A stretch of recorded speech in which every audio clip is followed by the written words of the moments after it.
Hello Dixon Public Library, it's time for session 4. Today we're going to draw a rhino. Okay, so we're going to draw a rhinoceros, and I am going to sketch this out lightly. We're going to start with the head, and it's kind of like a diagonal rectangle. And then that'll be joined by a circle for the head, and then kind of the neck area. And then we'll put another oval on top, and then we'll put a circle in the back, and the legs will be some rectangles, and that's our basic layout. So we'll use a marker now, and I'm going to put an arc for the top of the head. And then it's going to come down, it's going to arc this way. So just a straight line like that. And then I'll put the letter C for the nose area. And we need a horn to come out here, so that can be a triangle. If you want to curve it, that would make it look more like a horn. I'm going to put another one there. His ear is going to look like parentheses, another one on top, and then we're going to add some dots for the nostril, and we'll put a curved line for the bottom of the face, and it's going to come right to the nose area. And then his eye, it's not going to be real, it's going to be more towards the middle. So we'll put kind of a dark oval there, maybe a little bag under his eye, and then we're going to come curved line up, so we got the arc, and then it's going to work its way to the back. And we've got these blocks here, these rectangles for the legs, and I'm just going to round it out a little bit. So I'll put some C's that are lying on its back. And then we will, you can go straight up for the legs if you want to, or you can add some curves to them, and it's going to be more narrow towards the bottom.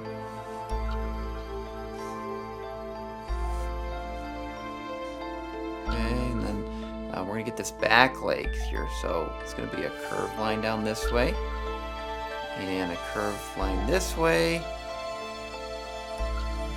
It's going to come down like that. And we want to get that belly area, so we'll connect there. And then last but not least, we're going to curve down for that tail. And our tail there. And another line there. And there is our rhinoceros. Now I'm going to, since I have the marker, put just a little more shading on these back legs, so it looks a little more like a back leg. And we can put some arcs in for some nails as well. And then I'm just going to add some lines to represent the ground, and there's our rhinoceros.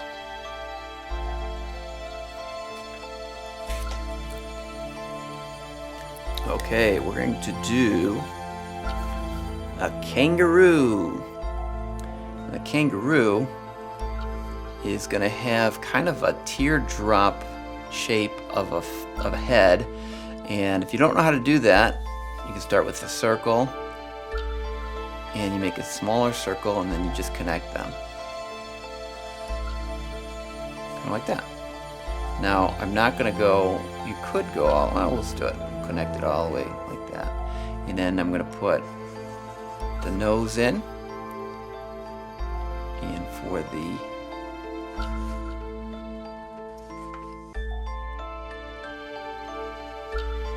eyes, we'll put some darkened ovals there, and then his ears are going to come straight up. They're going to curve around, curve back down this way, and then for the neck, put a curved line. Another curved line, almost like parentheses. And let's put the arms in. We've got two parallel lines there. Kind of like the letter L. And then we'll put an oval here. Curve down for the chest area. And we'll put a curve up here. We'll put a little guy in here. Same way with the ears. Curve lines up. And two curve lines down. That will work for the neck area. And then we'll put some lines that way. And added an oval for the paw. And then it's going to curve this way, and then it's going to go the other way. So it's going to curve this way and then down that way. So we can do that like that. We're going to put kind of a circle there, and we'll just outline the front part. And then we're going to add a curved line coming down. And then we're going to put, we got to draw that, the bottom legs. So I'll put the letter C there. And then a curved line that way and a curved line that way. And then a backward C. We'll do the same thing back here. Backward C, and we can't forget that tail. So it's going to come down, and we're going to just curve that way. Letter C for the end, and all the way back to the body. Darken in those paws, maybe a few lines here, and we have our kangaroo. Okay, here's our rhino. I'm going to start with some water. And then for our rhino, I'm going to go with some yellow. Just splash it right on top. Put a little bit of yellow for the foreground. I'm going to try some blue. Just see how the blue and the yellow work together. Yeah, I kind of like that. Fun thing about watercolor is that it kind of does some of its own things. You can see how the blue and the yellow are kind of mixing together. It's kind of fun to see that happen all by itself. And if you want, you can add a third color. You can add a fourth color. If you add too many colors, it starts to look muddy.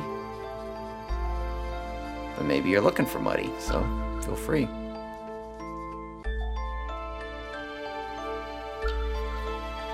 I'm going to put a little bit of brown in the background. And I'm going to leave a little bit of a border around our rhino.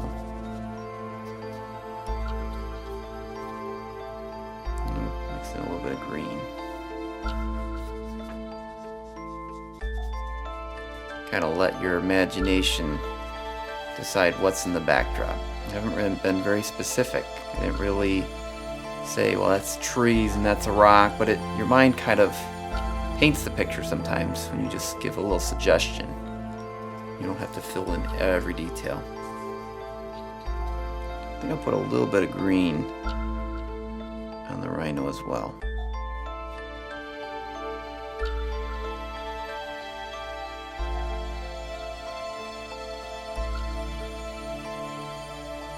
There we go.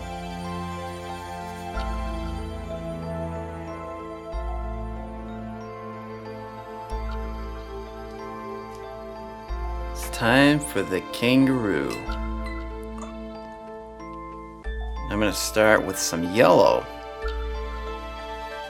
We probably won't end with yellow, but yellow just seems like a nice starting place.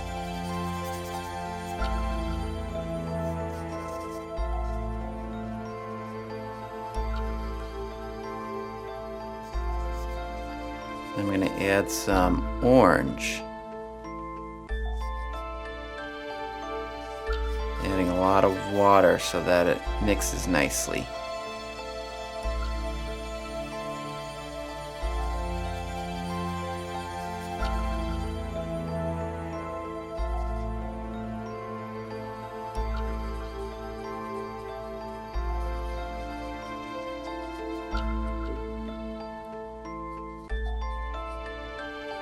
Use a little less water to make the orange a little more intense. I could add a little bit of red too. Well, that's a little too intense. I'll add some more water to wash that out a little bit.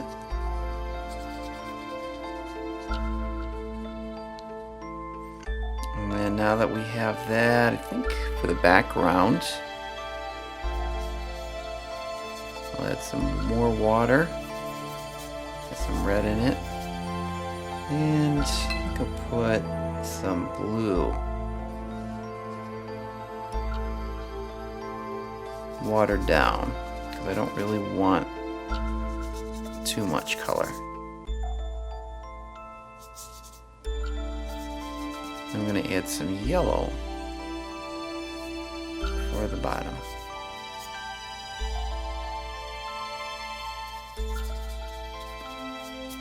And there's a kangaroo.